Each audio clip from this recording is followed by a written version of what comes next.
many more different projects जहाँ हम देख चुके हैं. अब इस बार कुछ नया आ रहा है और कुछ नया हम आपको नए एक बोलेंगे आपका रियल अवतार हम देख पाएंगे. So first of all congratulations. Thank you so much. क्या कहना चाहेंगे जब आपको बिग बॉस के लिए फर्स्ट टाइम अप्रोच हुआ तो what was the thought running into your minds और क्या क्या चीज़ आपने सोचा और इसके लिए आपने हाँ कहा है. So is it any difficulty और it is challenging for you. क्या कहना चाहेंगे? जब मुझे पहली बार बिग बॉस का कॉल आया तो थोड़ा अनबिलीवेबल सा था. बात हुई कि बिग बॉस से बात कर रहे हैं, कैन वी मीट, ये वो. तो मैंने कहा हाँ ठीक है. तो मतलब उस टाइम बड़ी रैंडम बात हुई कि मिल सकते हैं. हाँ मिल सकते हैं. कब मिल सकते हैं? तो मैंने कहा मैं तो ऐसे यहाँ रोज़ शूट कर रही हूँ फिल्म सिटी में, तो आप बताएं. तो बिकॉज टाइम ऑफ लेना शूट से डिफ़िकल्ट है क्योंकि तितली में भी मेरा रोल काफ़ी डिमांडिंग था. तो बोला यार ओके हम वहीं पे मिल लेंगे. तो मैंने कहा देन प्रेफरेबल लंच ब्रेक में मिलो कि मेरा काम भी असर ना करे, हमारी मीटिंग भी आराम से हो जाए. वो सब किया. मीटिंग पे गए. जनरल ऐसे ही बातचीत हुई. आई थिंक वो भी गेज कर रहे थे कि ये कैसी है, ये क्या है या जो भी. तो उस फ़ोन कॉल से उस मीटिंग तक ऑफकोर्स वो विचार आया कि मैं क्यों मिल रही हूँ, क्या मुझे मिलना है, और अगर मिलना है तो क्यों मिलना है. नॉट कि मैं वहाँ जाके क्या बोलूँगी, बट एक तो बड़ा रैंडम था. तो ऐसा नहीं था अच्छा मैं सोच के बताती हूँ, क्योंकि यहाँ मैं फ़ोन पे बात कर रही हूँ और यहाँ मेरे दरवाजे पे असिस्टेंट खड़े थे कि चलिए शॉट रेडी है. तो it had to be like हाँ हाँ okay okay we meet you know. So it was just that कि देखते क्या होगा. उतना भी थॉट नहीं आया था एक्चुअली. खैर फिर जब सोचा कि क्यों, तो ऐसा लगा कि आई थिंक समवेयर जो मेरी जर्नी रही है लाइफ की, अप्स एंड डाउन्स, सब कुछ अच्छा बुरा सब कुछ हुआ है, उसको ये किया कि हाँ तो मेरी इस जर्नी ने मुझे मेरी इंडिविजुअलिटी में मुझे और स्ट्रॉन्ग बनाया खुद के लिए. यू नो पहले मैं बड़ी ऐसे थी, हाँ चलो ठीक है, हाँ चलो कोई बात नहीं, हाँ चलो ठीक है. बट आपकी ज़िंदगी आपको बहुत कुछ सिखा देती है कि हर चीज़ ठीक है नहीं होती. सो आई थिंक तब मैं प्रिपेयर्ड नहीं थी. जब पहले एक बार हमारी बात हुई थी आई वॉज नॉट प्रिपेयर्ड कि एक मेंटल ब्लॉक भी था शो को देखकर. ऑब्वियसली बहुत नेचुरल सा है. प्लस जो मैं टीवी पे करती हूँ वो मैं किरदार करती हूँ. एक कैरेक्टर है, उस कैरेक्टर को मुझे बखूबी निभाना है. ये प्लेटफॉर्म ऐसा है जहाँ आपको अपनी असलियत लेकर आनी है, आपको अपना अस्तित्व दिखाना है. तो हम कोई अच्छे तो ज़िंदगी में कोई नहीं होता, कुछ बुराइयाँ कुछ फ्लॉज तो हम में भी है. तो आई थिंक कहीं मैं प्रिपेयर्ड नहीं थी मेंटली, मैं मेंटली स्ट्रॉन्ग नहीं थी उस टाइम आने के लिए. एंड आई थिंक अभी ये जो हुआ, ये जो कॉल आई और हाँ बोला और हम मिले और फिर उनका मैसेज आया, फिर मेल आया, फिर ये आया, फिर तो वो ऑर्गेनिकली सब चलता गया. मतलब मैंने बहुत ज़्यादा ऐसे बैठी हूँ और गंभीरता से इस बारे में सोच रही हूँ, नहीं मैंने ऐसा नहीं किया. बट हाँ ये सवाल मैंने ज़रूर किया कि अब मैं क्यों जाना चाहती हूँ, अब मैं क्यों अपने आप को दर्शाऊँ. तो मुझे लगा नहीं यार इतना बुरा नहीं है, इतनी बुरी भी नहीं हूँ कि दुनिया मुझे ना देखे, you know, as Rinku Dhawan. तो आई थिंक बस ये एक हल्का सा ख्याल आया. एंड आई थिंक मेंटली थोड़ा स्ट्रेंथ भी बढ़ गई फ्रॉम देन टू नाउ कि इस प्लेटफॉर्म के लिए रेडी है. तो बड़ा ऑर्गेनिकली हर चीज़ ये टर्न अप हुई कि हाँ हो गया. यस मैम, हमने आपको मतलब आप काफ़ी स्ट्रॉन्ग हैं, हमने आपको देखा भी है. लाइफ में अप्स एंड डाउन सारी होती है, Yes. सबकी लाइफ में होता ही है. उसके Yes. हमें टैकल करके आगे कैसे जाना है वही देखना है. यस. तो अब जैसे आपने कहा इट्स जस्ट रैंडम, जो भी हुआ सब अचानक से हुआ. Yes. एक तरफ से आपका शॉर्ट चल रहा और अचानक हाँ हाँ हम वो हाँ सिचुएशन पे बिल्कुल रहते हैं. वैसे ही. मतलब हाँ. कल तक बिल्कुल ऐसे ही गया सब कुछ. मतलब there has been no time to, in fact जैसे यू नो उनके साथ इंटरेक्शंस हुए उनकी टीम से, तो वो मुझसे पूछ रहे हैं आर यू एक्साइटेड, और मैं ऐसे बोल रही हूँ इट इज़ कॉल्ड एग्जॉस्टेड. कि मतलब मुझे तो मैंने बोला ऐसे मुझे शायद यू नो कई बार हम चीज़ों के लिए हाँ बोल देते पर हमें प्रोसेस नहीं होता कि हमने किया क्या है। तो मैंने कहा मुझे नहीं लगता कि मुझे वो वक्त मिला इस चीज़ को प्रोसेस करने का कि मैं कहाँ जा रही हूँ या मैं क्यों जा रही हूँ या अब क्या या ओ वाओ। मैंने कहा मुझे वो प्रोसेस करने का टाइम ही नहीं मिला है। सो इन शॉर्ट आज मेरा पहला दिन है जब मैं ऐसे रिलैक्स्ड हूँ। हालांकि उसमें भी कुछ ना कुछ है but at least it's not like shoot भी चल रही है, डायलॉग भी लर्न करने, शॉट भी देना है, इमोशन भी करना है, यहाँ पर दिमाग से केयरफुली सारी चीज़ें भी इंटरेक्ट करनी है, यू नो कि you are not giving the wrong information about yourself, documentation right हो रहा है। सो या तो ऑनेस्टली वो प्रोसेस नहीं कर पाई मैं। बट कहीं भी इस दौरान भी ये जो भी 4-5 दिन ही हुए हैं हमारी ये सारी बातें होकर, या तो प्रोसेस नहीं हुआ है या मैं वाकई बहुत स्ट्रॉन्ग हो गई हूँ कि मतलब मुझे घबराहट नहीं हो रही है, ना मुझे कोई एंग्जाइटी हो रही है, ना कोई नर्वसनेस हो रही है, ना कुछ। हाँ अब उस दरवाजे पे जब खड़ी रहूँगी और क्या फील करूँगी ये तो वो मोमेंट ही बताएगा कि इट बी लाइक हे भगवान या oh god wow I don't know क्या निकलेगा मुंह से। तो So basically you have to control on your emotions. देखो इमोशंस ऐसी चीज़ है कि हम कंट्रोल करने की ज़रूर कोशिश करते हैं और मैं भी करूँगी क्योंकि और इमोशंस दिखाना is not a sign of weakness, you know. जो मैंने पहले बिग बॉस में देखा कि अरे ये तो इमोशनल है, ये वीक है, इसका ये ट्रिगर पॉइंट है।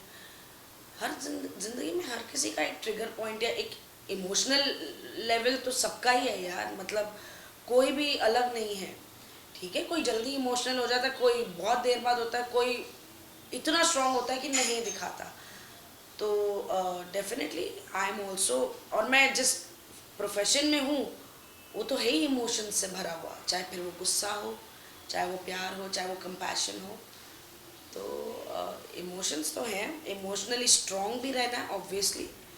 पर अगर इमोशन दिखाना मतलब नॉट लाइक कि मेरे को किसी को दिखाना है, पर अगर उस टाइम कुछ ऐसा हुआ कि आप इमोशनल हो गए तो मुझे नहीं लगता उसमें कोई गलत बात है। इनफैक्ट अच्छा है वो निकल जाए, यू नो, जो मन में कुछ भी होगा। मैम एक चीज़ पूछ रहा था, जैसे अभी रियलिटी शोज होते हैं, बिग बॉस, खतरों के खिलाड़ी, बहुत सारे डिफरेंट प्लेटफॉर्म्स होता है, तो सबका एक अपने अपने आप में एक इम्पोर्टेंस है। Yes. जैसे खतरों के खिलाड़ी is an adventure, Yes. Big boss is आपका रियल नेचर जो है, इमोशन आप असलियत में इट्स अ क्या मेंटल हो। Strength game. Yes. तो फिर जैसे अब हम कुछ लोग को पूछते हैं, जब कुछ एक्टर्स को हम पूछते हैं तो वो ऐसे रिप्लाई करते हैं कि big boss is not my type.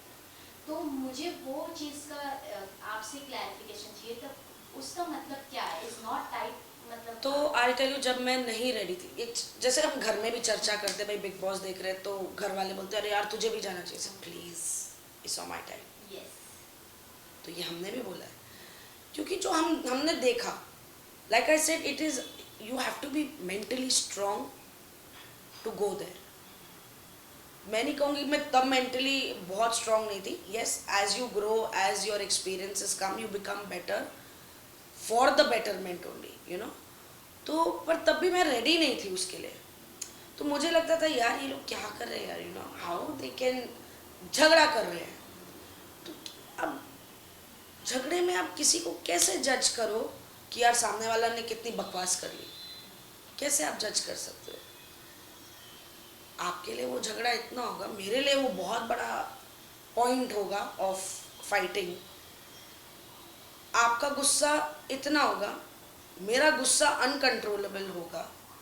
तो ये तो ह्यूमन नेचर है, इसे कैसे जज करो कि उसे इतना गुस्सा क्यों आया या उसने ओवर रिएक्ट किया। अरे पर बेबी शायद उसका कुछ ट्रिगर पॉइंट होगा जो उसने ओवर रिएक्ट किया और वो हाँ हाँ हाँ करके चल पड़ी कि वो ऐसे हो गई कि भाई मुझे रिएक्ट ही नहीं करना है, मुझे निकलना है यहाँ से, क्योंकि ये एस्केलेट होगा तो मेरा ट्रिगर पॉइंट दब सकता है और मेरा एक अलग रूप आ सकता है। So the whole idea of saying कि it is not my type, I think was always these fights. और अब अक्सर किसी से भी, किसी भी ऑडियंस से जितने मैंने सुने हैं, जो चर्चाएँ आसपास चलती है, यही सुना कि यार कैसे लड़ते हैं, यार कैसे लड़ते हैं, मतलब। और अक्सर मैंने देखा है वही ऑडियंस उस टाइम म्यूट कर देती है। तो फिर हम क्या दिखा रहे हैं, आप क्या दिखा रहे हो और आप देखना क्या चाहते हो? तो इस बार का जो बिग बॉस का कंसेप्ट है, जो हमने प्रोमो में जैसा देखा, दिल दिमाग और दम, जो ऐसे कंसेप्ट आया सिंगल वर्सेस कपल, जी। बहुत सारे, और इस बार ऐसे होगा कि काफी यूट्यूबर्स भी आ रहे हैं। हाँ जी। सो आपको कैसा लग रहा है कि क्योंकि हम जैसे पहले के जो बिग बॉस देखे सब मोस्टली टीवी आर्टिस्ट आते हैं, हाँ जी। अब इसमें नहीं, अभी काफी पूरा अलग-अलग प्लेटफॉर्म इतना platforms बड़ा हो हैं। गया है। आप ओटीटी बोलो, आप यूट्यूबर्स बोलो, आप सोशल मीडिया पे influence, there's so much happening now on the same platform. अलग अलग डिपार्टमेंट्स, कंपार्टमेंट्स, जैसे भी आप बोलो, सेक्टर्स तो हैं, सब कुछ है। अब उसे सुन के मुझे कैसा लगा, आई थिंक इट्स एक्साइटिंग। मैंने कभी वो चीज़ की नहीं है, तो मुझे नहीं पता वो कैसे होता है। And I think it's a lot of hard work. एक सोलो इंसान को एक कंटेंट सोच कर and make it interesting for their audience और to attract your audience also, it's a self hard work यार। मतलब मैं नहीं कर पाऊंगी हमसे ना हो पाएगा। सो इट्स लाइक या exciting, it's a different set of people that are coming, new thoughts, new ideas, new behaviors. I'm sure they'll be the younger lot. तो ऐसा नहीं, हम भी किसी टाइम जवान थे, पर ठीक है, आज की जनरेशन क्या है, उनसे देखिए भाई क्या सोच विचार है, कैसे है वो। ठीक है यार, I mean it's a game, it's a competition, हर कोई जीतने आ रहा है। And it's nice to have interesting competitors. एक ही सेक्टर के लोग आएंगे तो फिर यार हमें पता है आप कितने पानी में, हम कितने पानी में, और हमें करना क्या है, तो वो चैलेंज हो जाता है कि भाई इस दुनिया के बारे में मुझे तो कुछ नहीं पता। मे बी मेरे को कंटेस्टेंट्स जो होंगे उन्हें पता होगा, वो अवेयर होंगे, पर ऑनेस्टली मुझे नहीं पता। But I always say hats off to यार, सब अपना करके ही कुछ ना कुछ आ रहे हैं, इसीलिए यहाँ पर आए हैं, सीधी सी बात है। बिग बॉस में आपके फेवरेट कंटेस्टेंट्स कौन रहे, अगर आपने रहे? देखा होगा? हाँ। मुझे तो शिल्पा बड़ी अच्छी लगी, वो मैंने फॉलो किया था। विकास भी अच्छा लगा था मुझे, और मुझे लास्ट जो हमारा सीज़न गया है उसमें मुझे डेफिनेटली साजिद खान अच्छे लगे, and Abdul Rozik was the only reason I started watching that big boss last season. So he pulled me कि अरे यार ये कौन है, बड़ा क्यूट है, तो उसकी वजह से मैंने वो सीज़न पूरा देखा। एंड देन ऑफ कोर्स देखते देखते आपको दूसरे कंटेस्टेंट्स में भी इंटरेस्ट आता है, तो मुझे साजिद खान अच्छे लगे, अब्दुल अच्छा लगा, शिव ठाकरे ऑफ कोर्स अच्छे लगे, बहुत बहुत। I think he played to what he was, ऐसे नहीं कि हम जानते, पर जो जितना देखा ऐसे लगा स्टार्ट टू एंड यार बंदा वही था, ठीक है, मुद्दे थे, जो भी था, एक कंटेंट है, उस कंटेंट के लिए हमें बहुत चीज़ें करनी है ताकि वो कंटेंट इंटरेस्टिंग हो, और वहाँ जितने कंटेस्टेंट्स हैं उन सबकी रिस्पॉन्सिबिलिटी है कि उस कंटेस्टेंट क्या कहते हैं, कंटेंट को इंटरेस्टिंग बनाए फॉर द ऑडियंस। अपने लिए तो करेंगे, पर हम इंटरेस्टिंग बनाएंगे तो ही ऑडियंस हमें देखना चाहेगी। And I think Shiv Thackeray did everything that was required and wherever it was required. ज़बरदस्ती की भसड़ में नहीं घुसा। So I think I could identify more कि यार हर बैटल मेरी बैटल नहीं हो सकती, हर लड़ाई मेरी लड़ाई नहीं हो सकती। To have an opinion is one thing, but do I want to get into that fight is a choice I have to make. Yes. कि ये मेरी लड़ाई नहीं है, ठीक है, बट आई एम सेइंग अरे नहीं यार तुमने नहीं ये सही नहीं करी है, तुमने ये गलत बोला, ये ओपिनियन देना मेरा काम है, और ओपिनियन देके हट जाओ कि भाई ये तुम्हारा है, ये तुम सेटल करो, फिर उसके बाद जो होगा देखेंगे। बिग बॉस का नाम आते ही सलमान सर का नाम तो आ ही जाता है, तो उनके बारे में क्या कहना है? एक्साइटेड कितना है आप उनसे मिलने? मैं तो बस यही कि सलमान सर मेरा ना हाथ पकड़ने वाले हैं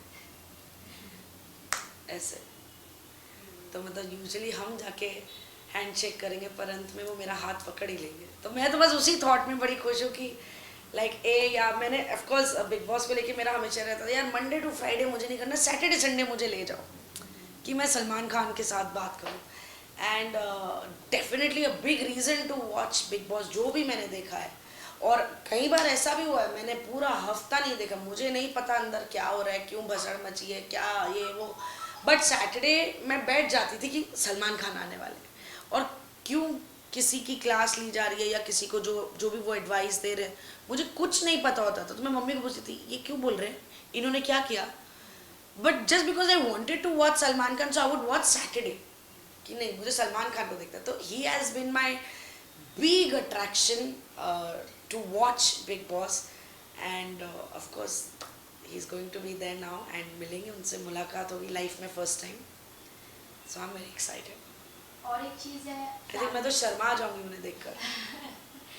और एक चीज़ मैम ये है कि फैमिली से भी दूर रहना पड़ेगा. आपका एक बेटा है तो हाउ, मतलब कितने आप it's a project I am going for. Yes. ठीक है, मैं आउटडोर शूट पे जा रही हूँ 3.5-4 महीने के लिए, और मुझे शेड्यूल ख़त्म करना है. मैं अपनी कोई भी शूटिंग छोड़ के बीच में नहीं आती. घर वाले हैं, याद आएगी. नॉर्मल में आप बात कर ले तो यहाँ नहीं कर पाओगे. इसे मेंटल स्ट्रेंथ में कन्वर्ट करना है. यस, कहीं बैठेंगे, कहीं रोएंगे, जब बहुत याद आएगी, ऐसा होगा तो मेरा दिल भरेगा, आंसू निकलेंगे, तो वो नेचुरल है. That's a mother's instinct towards the son, और my own mother as her daughter. So difficult नहीं है, नहीं बनाना है. तो अपने आप को मेंटली उतना अलर्ट करना है कि मैं एक शूटिंग पे गई हूँ, मुझे यहाँ पे जो भी 104 दिन, 105 दिन, जो भी नंबर ऑफ डेज होते हैं, मुझे उतने दिन काम करके निकलना है. Can't leave the schedule in between. So I am very clear and focused with that. Ma'am ये भी कहा जाता है कि जब बिग बॉस में हम जाते हैं, ह्यूमन नेचर भी, हम जैसे रियल लाइफ में किसी के साथ कम समय में हमारा एक फ्रेंडशिप का बॉन्ड बन जाता है. बिल्कुल. वो जो सालों से चलते आ रहा है वो नहीं आगे जाता है, बीच में ब्रेक हो जाता है. यस. तो आपको क्या लगता है बिग बॉस में जो रिश्ते बनते हैं, जिनका प्योर रिश्ता है, तो वो रियल होता है, या क्योंकि काफ़ी ऑडियंस फिर जज करने लगते हैं कि इसको गेम के लिए use देखो, किया जज जा रहा है. करना तो ऑडियंस का काम है. अब वहाँ पे जो अच्छी अच्छी दोस्तियाँ बनी होंगी, है ना, ऑब्वियसली उस गेम के दौरान बनी है. तो उस गेम में हमने एक दूसरे का साथ भी पकड़ा है, और उसमें उसी गेम में हम एक दूसरे के अगेंस्ट भी खड़े रहे हैं. बट ह्यूमन नेचर जब आप बोलते हो तो डेफिनेटली कुछ तो एक कनेक्ट होगा ना, जब वो 2 इंसान या वो 3 इंसान लगातार साथ में बैठे होते हैं, तो कुछ तो कॉमन फैक्टर होंगे, चाहे गेम को लेके. इट्स नॉट, अच्छा वो अगर गेम एक सब्जेक्ट गेम भी है, पर वो ह्यूमन कनेक्ट तो है ना, कि भाई I feel I connect with this. हम शूटिंग पे जाते हैं तो हर कोई हमारा अच्छा दोस्त नहीं बन जाता. अब जैसे मैं तितली में शूट कर रही थी, तो मेरा कनेक्ट, जो मेरी बहन का रोल कर रही है विवाना सिंह, तो ऐसा नहीं है मेरा जाते ही उनसे कनेक्ट हो गया. टुक सम टाइम. बट अगर आप, और अच्छा हम जब बैठते थे बातें करते, कनेक्ट कैसे होगा? यही कनेक्ट होगा ना कि भाई काम की बात कर रहे हैं, उस परफॉर्मेंस की बात कर रहे हैं, सीन के बारे में बात कर रहे हैं, फिर धीरे धीरे आप एक दूसरे के बाद पर्सनल लाइफ में जानना शुरू कर. बट कनेक्ट तो वहीं से हुआ ना, इसलिए आप बार बार उसी इंसान के साथ, अरे कम सिट विथ मी, आप करने वाले हो वो सीन कोई, आप तुरंत किसी के घर पे नहीं जाते. तो ऑब्वियसली, बट वो जब कनेक्ट बनता है, क्योंकि आपको वो एक ह्यूमन कनेक्ट, एक वो हार्ट कनेक्ट होता है कि हाँ यार मुझे अच्छा लगा, या ये बंदी अच्छी लगी, उसके बिहेवियर से अच्छी लगी, या शायद वो जो करके आए हैं is a very big thing for me. So I don't know if this is a YouTuber, और वो कभी बात हुई बोलेंगे आई हैव डन दिस, तो अब मुझे जब पता ही नहीं, तो मेरे लिए वो बहुत बड़ी बात होगी कि यार कमाल है यार, तुम तो सोलो हैंडेड इतना कंटेंट, तो मेरे लिए वो बहुत अट्रैक्टिव चीज़ हो सकती है. And that can be my connecting point two him. अब वो 3 हफ्ते बाद वो कनेक्ट चेंज हो, ये किसे पता. हाँ.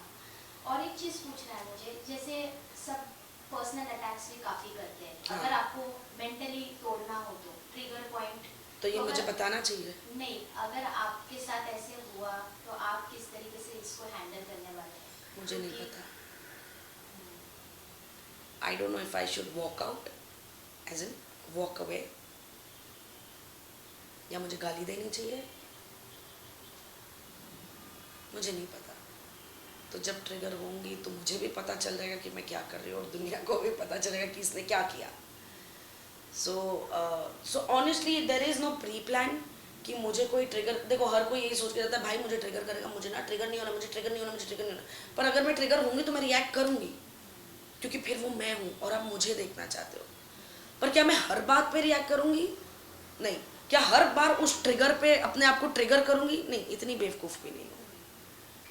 4 बार हटूँगी, 5वीं बार बोलूँगी, या शायद ना ही बोलूँ, या शायद इग्नोर ही कर दूँ, या शायद बैठ जाओ भाई तू बोल ही जा, मैं सुनिया ही नहीं. यू नो, सीधी सी बात है. कुत्ता भौंक रहा है, आप उसके सामने बैठ के भौंकने नहीं लग जाओगे. तो आपके फ्रेंड्स और फैमिलीज ने, मतलब जब पता चला आप जाने वाले हो, वो मुझसे ज़्यादा एक्साइटेड है, Yes. क्या उनकी कुछ- प्लानिंग ज़्यादा है. हाँ. हमने बिग बॉस देखा है, उसने ऐसा किया था, तू ऐसा नहीं करना, वो ऐसे करती थी, तू भी ऐसा ही करना, ये करना, अफेयर करना, ओहो। तो मैम हाँ जी। जैसे अभी आपके फ्रेंड्स फैमिली कितने एक्साइटेड है, हाँ। क्या कुछ कह रहे हैं आपको? मुझे क्या- अफेयर करना चाहिए और मुझे ओपिनियन वॉइस आउट करनी चाहिए, मुझे बोलना चाहिए, चुप मत रहना, छोड़ना, जाने दे, जैसे एक हूँ मैं, मत करना। क्योंकि उन्होंने तो, वो तो मुझे लगता है अगर साउथ इंडियन लैंग्वेज भी फॉलो कर पाते तो वो बिग बॉस भी देखते हैं। मेरी मम्मी तो ओटीटी भी देखती है, टीवी वाले बिग बॉस भी देखती है, मराठी बिग बॉस भी देखती है। तो मराठी बिग बॉस तो खैर एक बार मैंने भी उनके साथ बैठ के देखा था, पहला वाला जब आया था मुझे बड़ा अच्छा लगा था, because it was very new, it was very fresh. And ठीक है, आप कितने भी बिग बॉस देख लो, वहाँ जाकर तो आप रेलेवेंस क्या ही करोगे। मतलब मुझे नहीं पता, शायद लोग करते भी हैं, इतना दिमाग में रखते हैं कि हाँ यार फलाने की सिचुएशन हुई थी, फलाने ने ऐसे, मेरे को तो कुछ याद नहीं रहता। मेरी तो शायद आज आपसे लड़ाई हो जाए, 2 दिन बाद मैं बोलूँगी हाय क्या कर रहे हैं, चल कॉफ़ी पियेंगे, तो बंदा होगा अच्छा, मैं बोलूँगी क्यों भाई अपनी लड़ाई हुई है, किस बात पे हुई है। तो मेरा तो वैसा वाला हाल है, तो मुझे ये भी मिलता है याद रखना सब कुछ क्या हो रहा है।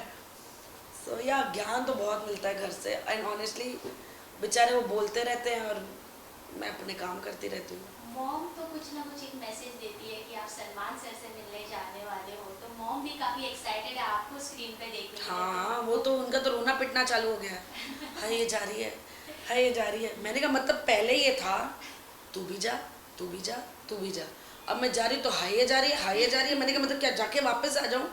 ऐसे इतने सालों से जो मैनिफेस्ट किया आज हो रहा है ना, I said now just say don't come back on the last day, manifest the right things. Salman sir को लेके तो क्या ही बोले, तमीज़ में रहना, ज़्यादा उछलना नहीं, उनको बोलने देना, तुम मत बोलना, ठीक है। सही भी कह रही है, क्योंकि जैसे अभी हम वीकेंड का बाहर होता है तो काफ़ी लोग बोलते हैं कि आपको सपोर्ट किया जा रहा है, जैसे हम बाहर से लेके ऑडियंस बोल रहे हैं कि आपको डिमोटिवेट किया जा रहा है, सलमान सर सिर्फ आपको ही टारगेट कर रहे हैं, तो आपको क्या लगता है? नहीं कि ऐसा यार होता देखो, है? टारगेट वारगेट कोई किसी को नहीं करता है, आप खुद अपने आप को टारगेट बनाते हो, फिर वो अच्छे के लिए हो या बुरे के लिए हो। तो जब अच्छे के लिए बोल रहे हैं तो टारगेट नहीं है, so why is target such a negative word? I believe what I am seeing is what I am saying. आपको करता हुआ कुछ देखा, कुछ मैनिपुलेट किया और बोला कुछ भलता ही, ऐसा नहीं हो रहा है। जो आपने किया वो मैंने देखा, वो मैंने सुना और उस पर मैंने अपना एक ओपिनियन या एक एडवाइस क्रिएट किया, looking into a lot of aspects. हाँ मैं बोलूँगी आप मुझे टारगेट करो, पर वो तो घर वालों को देख रहे हैं, उसका माइंडसेट भी देखना है, तो उसका भी देखना है, तो आपका भी देखना है, तो दुनिया भी देखनी है, तो चैनल भी देखना है, तो फलाना ढिमका। सो इट के not be any target. In fact I think they are considering a lot more things and telling you whatever they are. हाँ मैं अपने आप को टारगेट समझ रही हूँ क्योंकि मैं तो सिर्फ अपने बारे में ही सोच रही हूँ, तो मुझे मैं वो टारगेट लग सकती हूँ, बट क्या वो मुझे टारगेट कर रहे हैं? No, I don't think that can happen. अगर मैं भी एक होस्ट होती किसी भी शो पे, मे बी बिग बॉस के शो पे, तो you have to consider lot of things. ऐसा नहीं कि मैं रिंकू से बात करूँ तो बस रिंकू को, अरे आर्ग्यूमेंट में और भी 2 लोग थे, वो पीछे 5वें ने भी कुछ बोला था, यू नो। अच्छा अब इनको कैसे करें, कैसे किसको क्या समझा, बहुत बड़ी चीज़ है भाई। हम ऐसा जैसे आप एंटर करते टाइम 1 हफ्ता तो लग ही जाता है इंसान को जानना पहचानना। जानने के लिए तो ज़िंदगी कम है, पर हम एक ही हफ्ते में जानना पड़ेगा, या जितना जानो आगे बढ़ना पड़ेगा। तो अभी आपका जो किरदार, लार्ज नंबर ऑफ ऑडियंस काफ़ी आप लोगों को आपको पसंद करते हैं, उन्हें आप क्या मैसेज देना चाहेंगे, क्या कहना चाहेंगे लास्टली अपने तरफ से? प्लीज़, मैं रिंकू धवन, बिग बॉस